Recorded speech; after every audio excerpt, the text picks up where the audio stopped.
নমস্কার বন্ধুরা, আমি মৌসুমী। আমার চ্যানেলে সবাইকে স্বাগত। আজকে যে রেসিপিটি করব সেটি হলো থোড়ের চপ বা বড়া। এটি খেতে কিন্তু ভীষণ টেস্টি। এর জন্য আমি প্রথমে একটা বড় আলু 4-5 টুকরো করে কেটে সেদ্ধ করে নিয়েছিলাম। সেদ্ধ আলুটাকে একটু হাত দিয়ে ম্যাশ করে নেব।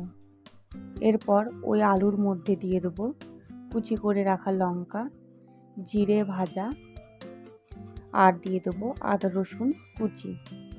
তারপর দিয়ে দেবো টমেটো কুচি। এরপর দিয়ে দেবো পেঁয়াজ কুচি।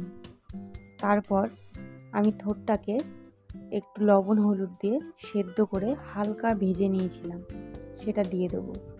তারপর দিয়ে দেবো বেসন, দিয়ে স্বাদ মতো লবণ ও চিনি দিয়ে ভালো করে আমি থোড়টাকে আলুর সাথে মশলাগুলো দিয়ে মেখে নেব। মাখা হয়ে গেলে কড়াইতে তেল গরম করে এরপর একে একে বড়ার শেপে বড়াগুলো ভেজে নেব।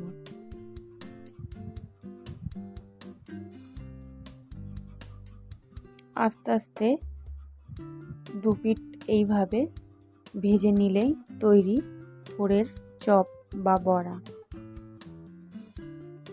আমার চ্যানেলটিকে সাবস্ক্রাইব করুন ও শেয়ার করুন।